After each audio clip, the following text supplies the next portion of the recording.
dear Mr. Breen. Today is August 3rd, 2023. Clock on the wall says it's 8:30 in the morning.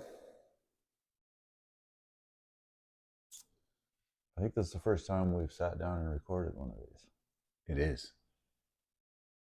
So we got about 15 minutes to work with right now. And there's been a number of things that have happened in quick succession in the last probably 60 days. And right now, I'm at if I'm not right at it, I'm very close to the apex of my powers for the day. I'm rested, well rested. I've been through the morning ritual of getting the physiology all spun up the best I know how. Right. In order to work.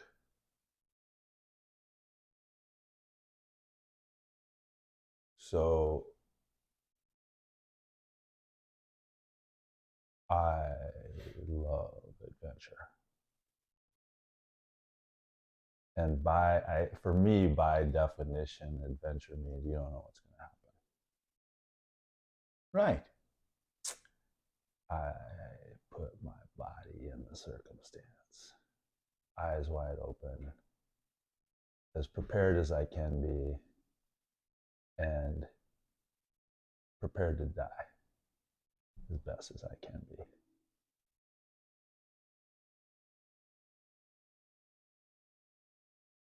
And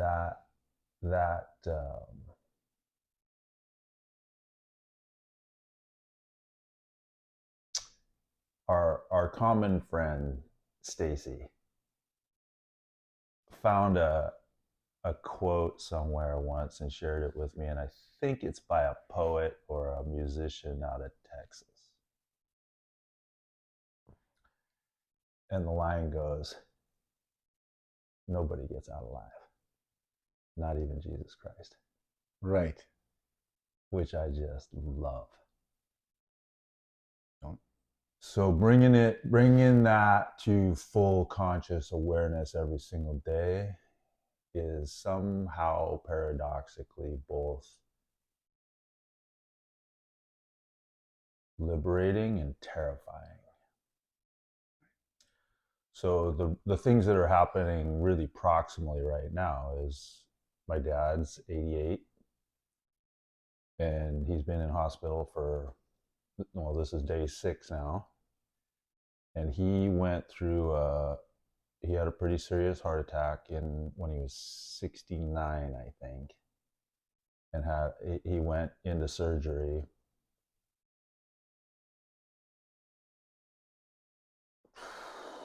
And I remember the night that he went into surgery. It was about 10 o'clock at night. We were down at Virginia Mason in Seattle. You know, the family. And I remember the surgeon coming to speak to us just before he was going to go into surgery, you know, middle of the night. Mm-hmm. And the surgeon, I remember him saying, the surgeon saying, there's a 50-50 chance. Coin toss. Your dad's not going to make it. Or your dad's going to make it. And your dad's going to make it.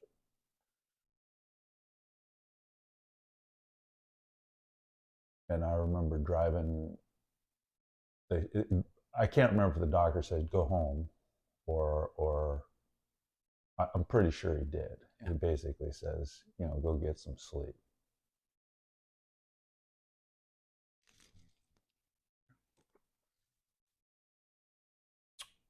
And I remember driving home on 16th Avenue Southwest over in West Seattle, bawling.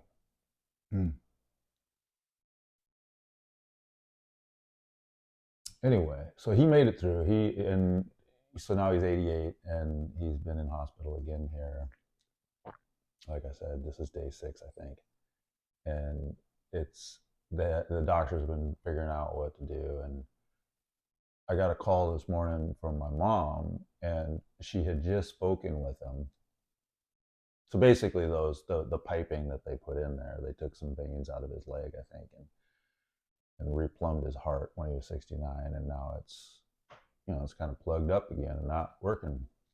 So what do? So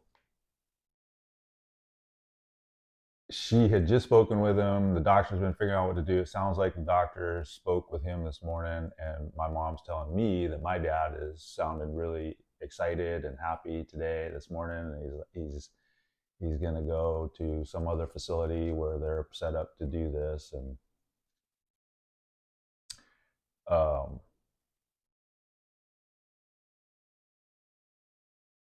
one of the things that my mom just said, and it's a key word. Words, as you've noticed, are really important to me. Yeah. She said, he's excited for the adventure.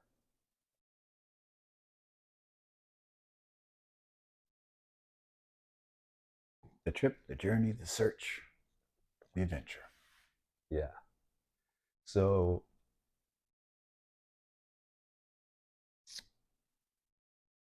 why do I say all that? And what I'm wanting to do with you is I want to go back. You said, you used a word before we started recording this morning. You said, we were talking a little bit about this, and you had said pragmatic. From the bureaucracy's point of view, Mm-hmm. this is a pragmatic question, because one of the things that came up is that they made the assertion. I spoke with my dad yesterday, and he was relating to me how they were saying he's not. The doctors were telling him that he's not a good candidate to open his chest up again, to open him wide up because of his age, because he's 88. Mm-hmm. And he said that the way that they characterized that is you're not a good candidate. And you this morning were talking, you were like, yeah, from a pragmatic standpoint, here's how the numbers shake out. Yep. If you look at it from that, I don't quite know the right word to use there, the best word. Pragmatic is a pretty good word.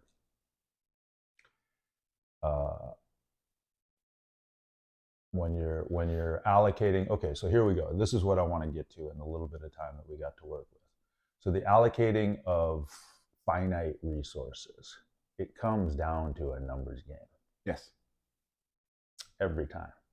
If you're dealing with a closed circuit with a finite game, it's a numbers game. And I know that. I don't think I have any illusions about that. What I also know is that there's the opportunity for creativity.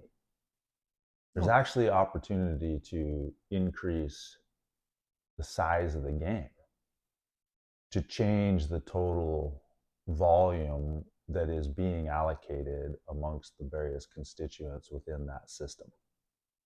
Over time.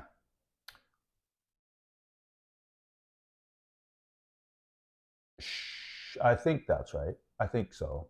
I won't get into the deep bit about what time is, but yeah, sure. Over time. I also think in terms of, I think about the relativity between my individual body's experience of time and how fast or slowly things actually occur compared to what I know is physically possible, which the limit, as far as I can tell, is the speed of light. Right. Which is, from a pragmatic standpoint, way faster than I'm ever going to need to do anything. So yes, over time. So time in my space of my imagination, I can move at light speed, maybe faster, which means that expansion of the pie, colloquially speaking, in a creative manner, can and does happen at the lightest speed of light. So yes, over time. So I want to be quiet now that I've spoken for about 10 minutes straight. And and offer a few things for you to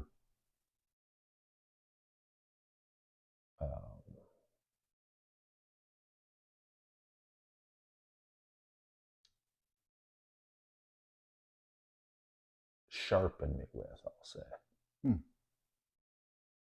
So I went into, I'm going to say one more, I'm going to provide one more little anecdote here, and then I'm going to be quiet and listen to what you have to say, if anything.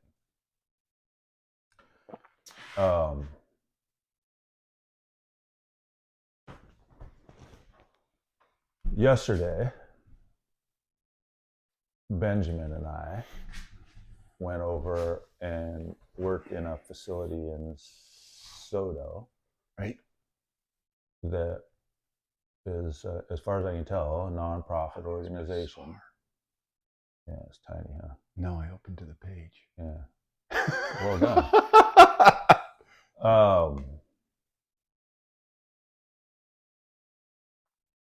It's a warehouse facility where they build what they call them tiny homes.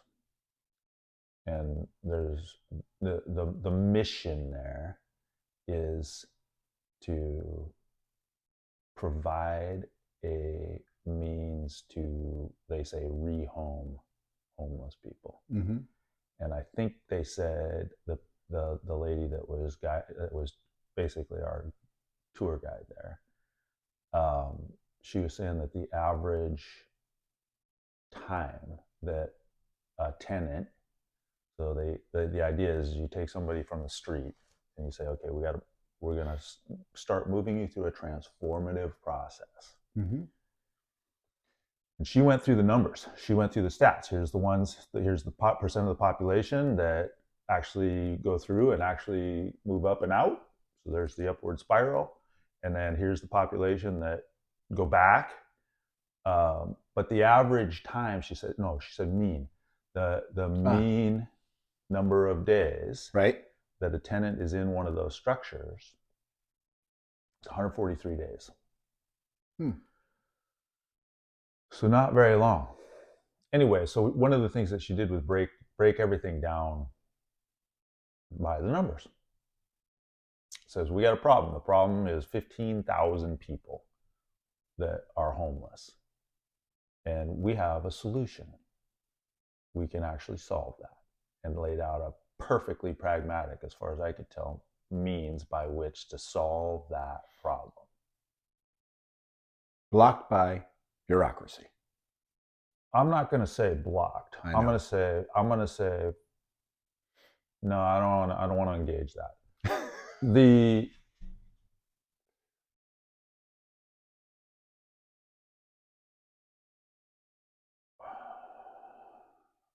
Benjamin and I spent several hours working with a gentleman we had never met before, doing some work on one of these structures. Volunteer guy.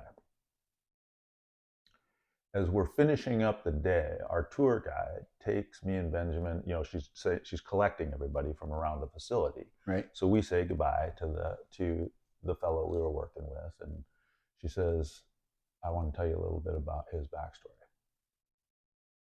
So I had talked with the guy a little bit. I knew a little bit about, he's somewhat similar to me, white collar professional. And as we're walking away, she says, he lost his son in a car accident, and he needed a place to grieve. He needed a place to take the energy. Essentially, is what I heard from her. Yeah. So he's there working.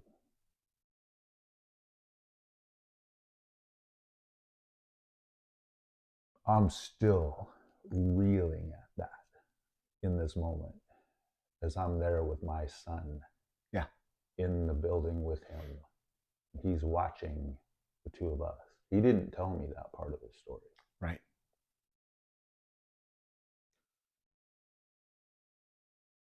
So many bodies, not enough place to put them. My father is in the same circumstance, by my way of thinking right now. Mm-hmm. Different economic strata, as in it's I think the copay for where he's at right now is $200 a day. Yeah. So there's this line between alive and not alive. And I just wonder how real that Depends on who gets to make the choice. is. Okay, there you go. Who gets to make the choice, Sean? Well, in the scenario that we're talking about, in both scenarios, my term bureaucracy came back to roost, right? So in the hospital scenario, on that pragmatic scheme, your dad has 88 years of age. What is the likely utility of doing this with the limited resources, which can be reproduced over the course of time, but the time frame that they're dealing with is truncated to that day. So on that particular day, we have X resources that have to be applied amongst X plus opportunity sets. Mm-hmm. Which X plus opportunity set is going to yield what they would deem the greatest long-term benefit?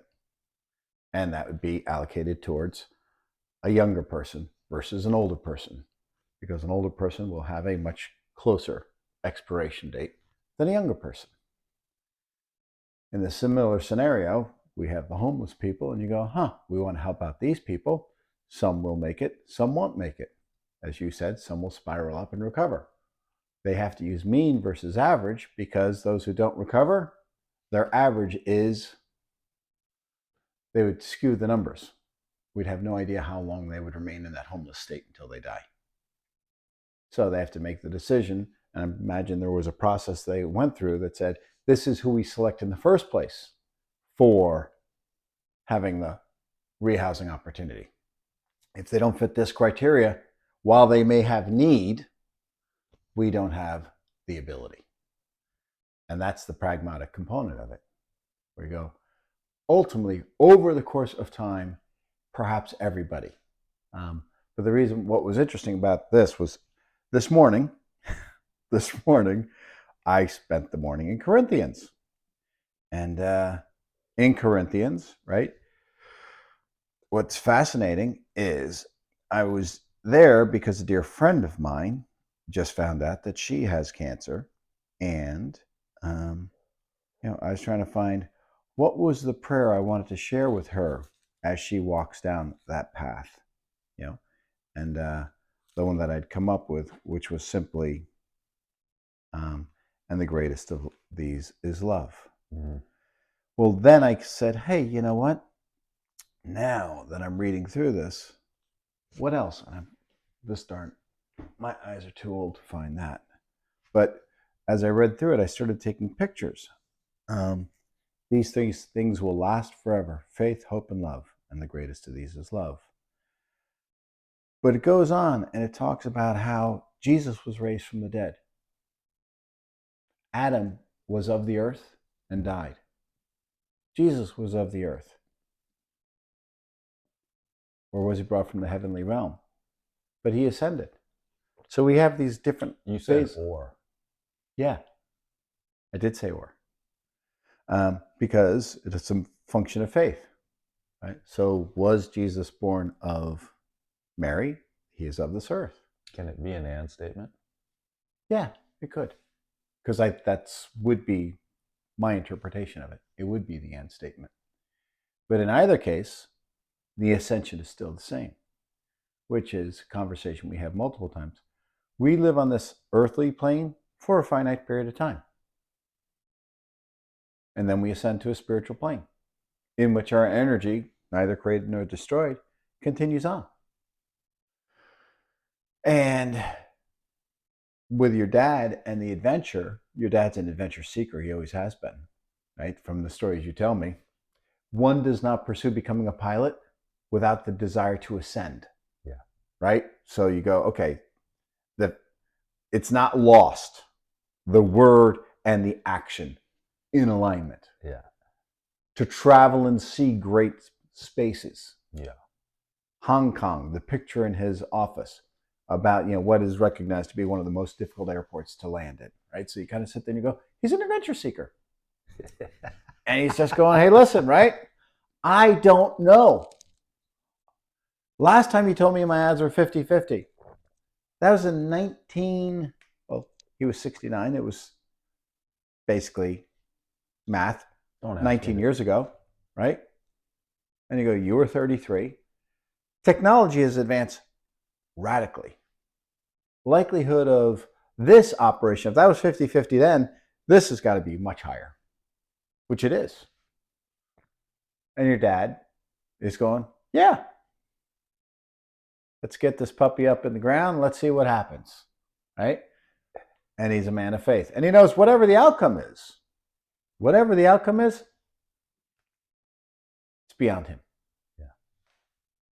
He's ready to just, hey, I'm young, let's give it a try.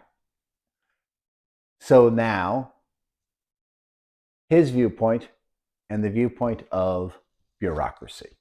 That's why I use the term, right? Bureaucracy, at the end of the day, gets muddled in mixed missions. And they have a convoluted way as to determining, in my opinion, what is the maximum utility. The comedy is, right? Also in Corinthians, we all have many different gifts. Some of the gift of healing, some of the gift of speech, some of the gift of prophecy. Who knows which person's gift is going to be of maximum service to the next generation? We don't know. We know that all of them have something to contribute to a lesser or greater degree, depending on. But just as, with Corinthians. How do we know that? Because what it says in Corinthians that I believe in is, right, our fingers are critical.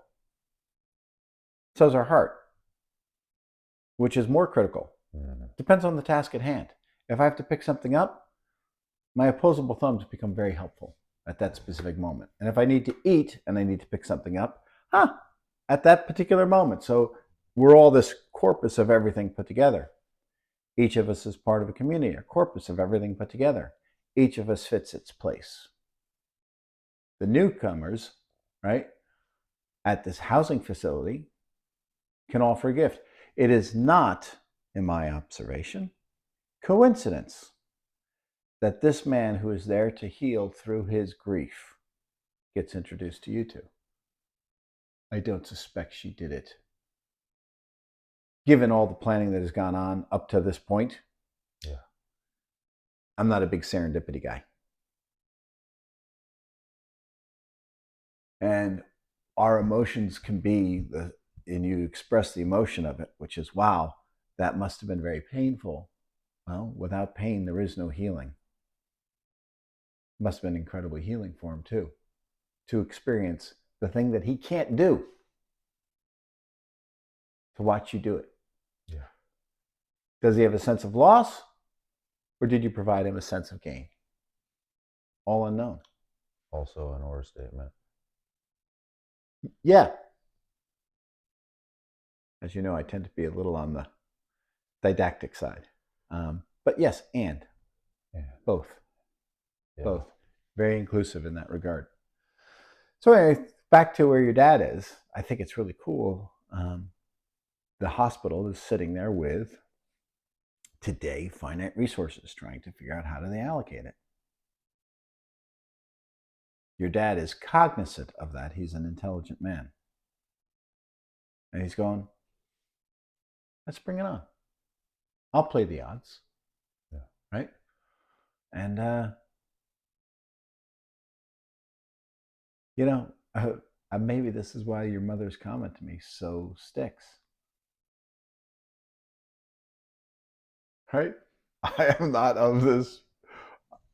Get it right, man. I can't. Carefully. Get it right. What is it? Can you remember the words? Hell no. I had to memorize it. She told it to me 4 times. Try. It was so profound. I am not of this body. I am in this body. I am not in this body. I am not in this body. I am of this body. What is it? No. What is it?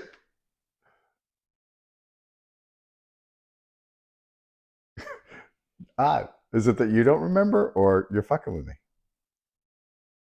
Well, it's kind of both. I'm getting confused watching you. Dude, I got just. you've known me long enough. Here we go. I got it. I am not in my body.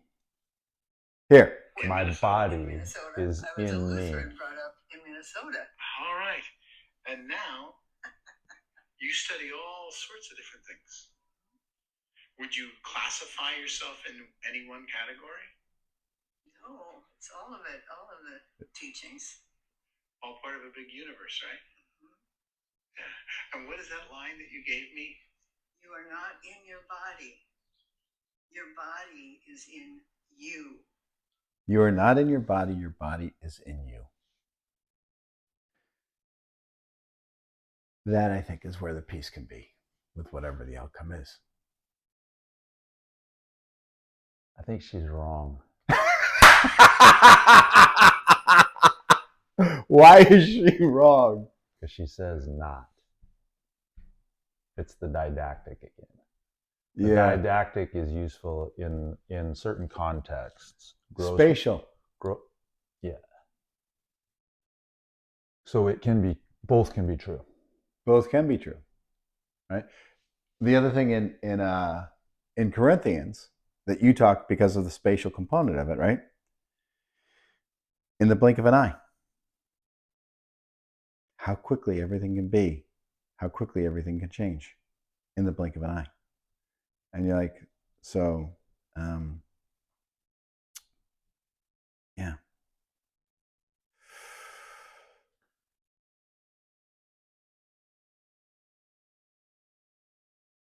And if Christ had not been raised, then all the preachings would be useless, and your faith is useless. And we apostles would all be lying about God.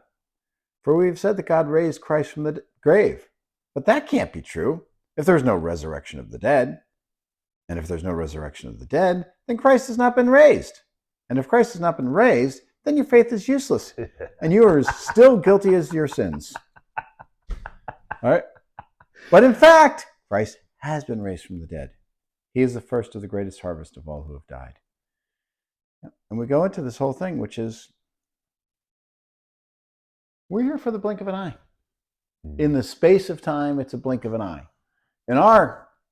It's our entire lifetimes, 88 years. Well, you and I specifically have been banging our gums for about more than 15 minutes. More. And that's a beautiful place to close. Yeah. Thanks for inviting me. Thanks for playing.